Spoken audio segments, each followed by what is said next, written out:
સુરત કે જ્યાં રૂપિયા માટે હુસ્નના સહારે શિકાર શોધતી હતી એક ગેંગ સોશિયલ મીડિયા પર ટાર્ગેટ પણ એવા લોકોને બનાવતી કે મળે અધધ રૂપિયા પરંતુ લાખો રૂપિયા સગે વગે કરે તે પહેલા જ હાથ લાગી બહુરૂપી મશરૂ ગેંગ।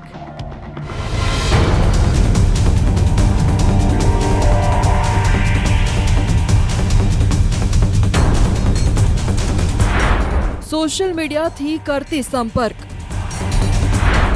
પુરુષોને લોભામણી વાતો કરી ફસાવતી, સાગરીતો પુરુષોની રેકી કરતા, ટાર્ગેટ વ્યક્તિની આર્થિક સ્થિતિ ચકાસતા,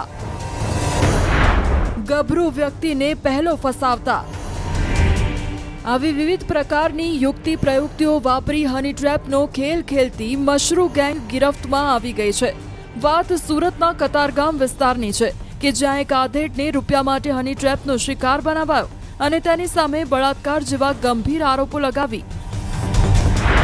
20 લાખની ખંડણી માંગવામાં આવી, પરંતુ આ વાતની જાણ પોલીસ સુધી પહોંચતા પોલીસે પણ તાત્કાલિક ટ્રેપ ગોઠવી અને દબોચી લીધા અસ્મિતા ઉર્ફે પૂજા ભરવાડ, ઉંમર 23 વર્ષ, હાલ રહેવાસી નિકોલ, અમદાવાદ, મૂળ રહેવાસી જૂનાગઢ।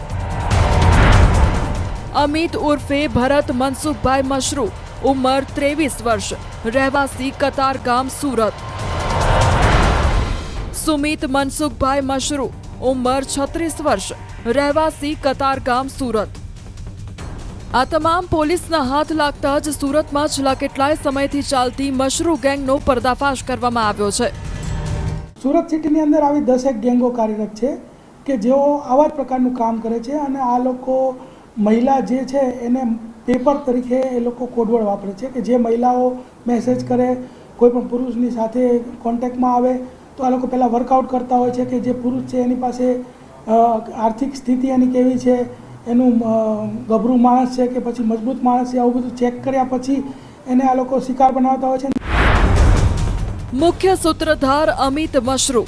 પોલીસના દાવા મુજબ આ ગેંગનો સૂત્રધાર અમિત મશરૂ છે અને તેની સાથે તેનો ભાઈ સુમિત અને અમિતની પત્ની દિવ્યા પણ આ હની ટ્રેપની ગેંગ ચલાવવામાં મદદ કરતી। પોલીસના દાવા મુજબ આધેડ પુરુષોને ફસાવીને હની ટ્રેપનો ખેલ ખેલતા ગેંગ સોશિયલ મીડિયા થકી મિત્રતા કેળવતા, સોશિયલ મીડિયાના જુદા જુદા પ્લેટફોર્મ પર મિત્રતા કેળવી મોબાઈલથી વિડીયો કોલ કરતા અને તેમની સાથે જ વધુ નિકટતા દાખવતા હતા। મહિલા માટે પેપર કોડવર્ડ રાખ્યો હતો। ડેટિંગ એપ છે, દાખલા તરીકે ટિન્ડર છે, બમ્બલ છે, ક્વિક ક્વેક છે, ઉ છે, લવલી છે અને ફેસબુકનું જે મેસેન્જર છે તથા જે ઇન્સ્ટાગ્રામના મેસેન્જર, આનાથી એ લોકો એની સાથે સંપર્કમાં આવે છે અને એને સાથે મેસેજની આપલે થાય છે। ત્યારબાદ એની સાથે પ્રેમપૂર્વક વાત કરવામાં આવે છે અને ત્યારબાદ એને લલચાવી ફોસલાવી કોઈ રૂમમાં આવવા માટે એને લોભાવવામાં આવે છે અને ત્યારબાદ જ્યારે તે રૂમમાં આવે ત્યારે એકબીજા કપડાં પણ કાઢી નાખે છે અને ઘણી વખત સેક્સ સંબંધ પણ બાંધીને પછી આ લોકો પોલીસ તરીકે એની એન્ટ્રી કરે છે। પોલીસ તપાસ મુજબ આરોપીઓની જાળમાં જે શિકાર ફસાય તેની સાથે રૂપિયા પડાવવા માટે આ ગેંગ કોઈ પણ રીત અપનાવતી। મહિલા જ્યારે કોઈ પુરુષને એકલતામાં મળવા બોલાવતી તો તેની સાથે એકાંત પળો પણ માણતી અને ત્યારબાદ પોલીસના નકલી આઈ કાર્ડ સાથે આ ગેંગના અન્ય લોકો તે રૂમ પર પહોંચતા હતા। પોલીસે આરોપીઓ પાસેથી મોબાઈલ ફોન, ભાવનગરના પોલીસ કોન્સ્ટેબલના આઈ કાર્ડમાં છેડછાડ કરી બનાવેલ નકલી આઈ કાર્ડ જપ્ત કર્યું છે। મશરૂ બંધીઓનો ગુનાહિત ભૂતકાળ। પોલીસના દાવા મુજબ અમિત મશરૂ વિરુદ્ધ પૂણા, કતારગામમાં 4 ગુના નોંધાયા છે।